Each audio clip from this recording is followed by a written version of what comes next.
I watched this movie a lot as a kid, and I'm finally reviewing it for my channel. I watched the sequel in theaters with my best friend a few years ago when it came out, Puss in Boots: The Last Wish, which I thought it was funny because there's two things that are like major to the plot point of that movie that are in this movie. Like near the end of the movie, there's a villager that spreads a rumor about how I hear Puss in Boots has 10 lives. When obviously the sequel was the whole point of the sequel is that he was on his last life.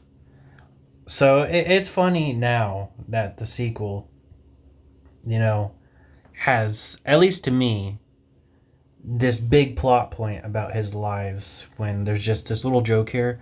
Also, early on in the movie, Puss in Boots um, says that he has one wish, that he wants to do. And then the sequel's about a wish. Just coincidental lines that work for the sequel. So this movie it's very different. I do really like it though. A lot of people shit on this movie nowadays and talk about how good the sequel's animation is and shit on the animation of this movie as if this movie didn't come out um like 10 years prior to the sequel, if not 11 years, I think. 12 maybe. It came out a lot. A long time ago. Billy Bob Thornton plays one of the villains. He doesn't get to do that much.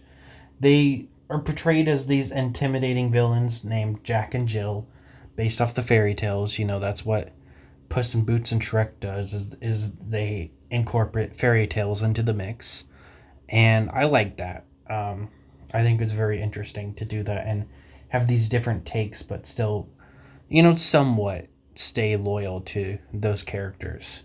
Um, so yeah, Jack and Jill are here. There's a funny scene where they go to a hotel. The guy does not want to let them in and says the rooms are full. So Jack just fucking pulls out a gun and shoots somebody, and a guy falls out a window. And he's like, I think one just opened up. Just insane. I really thought that was pretty funny. I wish we would have got to see more of Jack and Jill. The majority of their plot line is about how they wanted to have a baby, and he likes murdering, but he kind of wants to tone it down and settle down. Um, that's like the majority of their talking points in this movie. Like it's talked about in two or three scenes. It doesn't get old, but it's like, come on, talk about something else. Um, and then they get sidelined, and it turns out that they've been working with Humpty Dumpty all along. They come back into the movie very briefly, and they're like, sorry, Humpty, what you're offering us isn't enough. And then they immediately get taken out of the movie by the goose. It's just kind of lame that they did that to their characters. They made them seem like they were going to be the big bads, but then, they wanted the plot twist of Humpty Dumpty being the bad person. Humpty Dumpty's revenge plot, by the way, it's so stupid. Like, I'm not sympathetic for the reason he turned into a bad guy at all. He was a thief when he was a kid, stealing minor stuff like beans because he wanted to find the magic beans. And for some reason, I mean, they're kids, so I guess I can't blame them that much. They thought that stealing beans from markets would have been the magic beans, which obviously that doesn't work out. I like for the majority of the flashbacks with the kitten, Puss in Boots, he does not talk, but when he eventually does, they make no attempt to change his voice. There's just this little kitten fucking talking like a grown ass man. And I like it. I like it. It's funny. Um, One problem I did have, it's just weird animation wise to do it. Kitty Softpaws wears a mask and is completely black when she reveals that she's actually a woman, because it's a plot twist in this movie. It's not a plot twist in the sequel, obviously, but it's a plot twist in this movie that it's a woman under the mask. She now has white paws and a white chest. Why didn't they just have the white balls and white chest when she was wearing the mask? It's weird. Did she like paint herself to make her look more masculine or something? I don't get it. It's weird. Um, it's also got the ooh cat joke, which is still funny to me. I do think they overuse it, even though they do it twice. I think it works the first time, and that's all you need. Um, Puss in Boots, this movie, like I have briefly talked about, he is in this movie described as an orphan who grew up with Humpty Dumpty and they became like brothers. And their relationship starts to dwindle, which is what I talked about a little bit. So let's get back to that because I got a bit off track. Humpty Dumpty keeps stealing and they start to steal more valuable stuff. And eventually they get into big trouble and Puss in Boots decides to stop stealing. Humpty Dumpty wants to keep stealing, but Puss stops. When they get in trouble for stealing, Humpty Dumpty gets mad and throws a rock, and it lets a bull loose on the town, and that's really dangerous. You know what Humpty wants to do? I mean, he's a teenager, so I guess you can kind of excuse it. He wants to run away. He just wants to let the bull go wild. And Puss goes down there and stops the bull and saves an old woman who happens to be the mom of the guy that arrested them. So now he's on good terms with the guy that just previously arrested him not too long ago for stealing.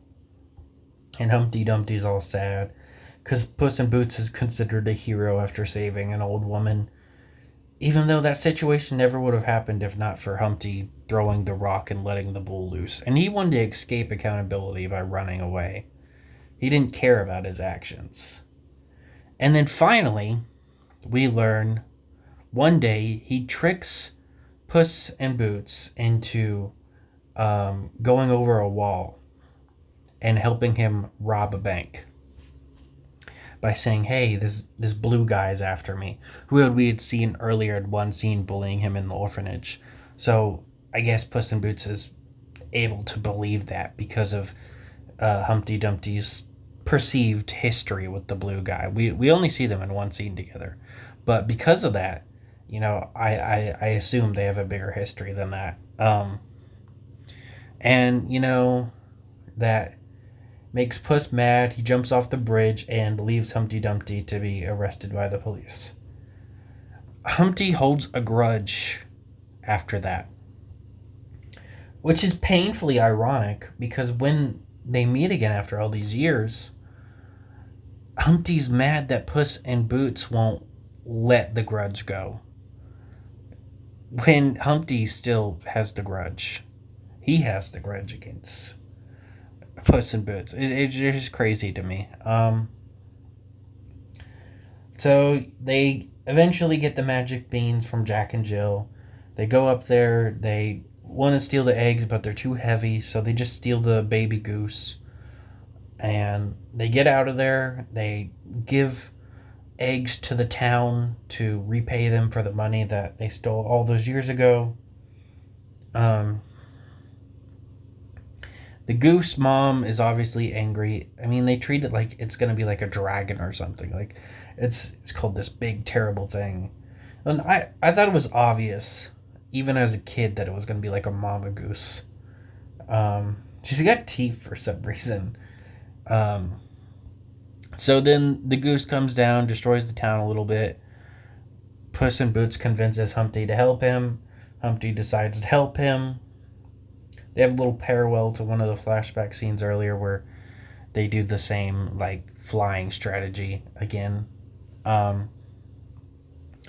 Humpty and the duck, the goose, I don't know why I said duck, are both being hung off a broken bridge. And, it's a good parallel there, too, because that was, like, the last time before now he had saw Humpty was on that bridge. And it's fitting that this is where Humpty Dumpty's story ends.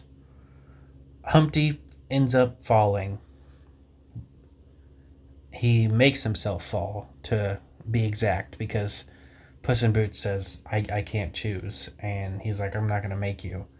And when he dies, they make it known that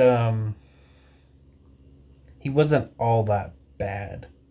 Like, yeah, he wasn't terrible or anything. I mean, he did backstab someone that was like a brother to him because he didn't like that he was a thief. But he wasn't all that bad. Like, yeah, sure, he's not as bad as other Pixar or Disney villains, but man, he was a pretty shitty guy. Um, the plot twist of him always being there watching Puss in Boots is pretty funny. I think it was meant to be funny too. You know, with all the different scenes where he's at, like, oh, he was sleeping by the guy, or he was hiding under Jill's dress. He was here, he was here, he was here. It's pretty funny. I wish there would have been at least one, though, where, you know, if you were to rewatch the movie, you could see that he was actually there.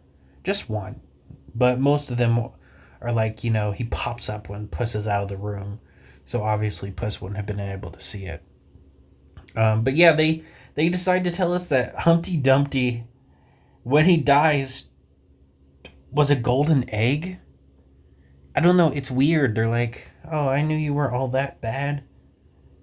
Because there's like little cracked eggshells and there's a golden egg. So it's like implied that there was like a golden egg underneath him or something inside of him. That's really weird.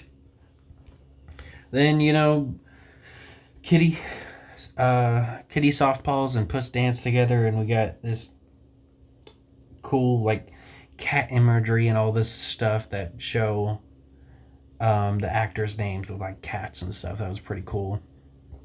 It's a pretty solid movie. I'm surprised it took so long to get a sequel. I always preferred the Puss in Boots movie over the Shrek movies. Like, um, a lot of spin-off stuff. I don't know why. As a kid, I always liked the spin-off stuff more. Like, I did watch Madagascar a lot as a kid, but I wasn't the biggest fan of it.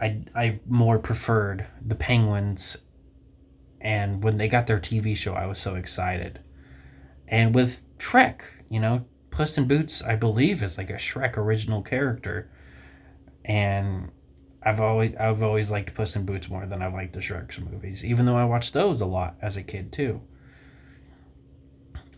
So yeah, Puss in Boots, it's a pretty solid movie, and I'm glad it got a sequel, even though it took a long time. Though, like I said, I was a bit sad that they made Humpty Dumpty the main villain in the end, even though they like try and redeem him pretty much immediately. Why couldn't Jack and Jill be the main villain? Why did they get disposed of in such a lame way? There's also one adult joke that I was able to catch. I don't think there was any others. But there's this guy that shows Puss in Boots all these different locations on where he needs to go. And Puss is like, ask about the golden eggs. And the guy tries to pull down his pants to show him the golden eggs. So I'm assuming he had the golden eggs drawn on his balls or something, which is just insane. And yeah, that's Puss in Boots.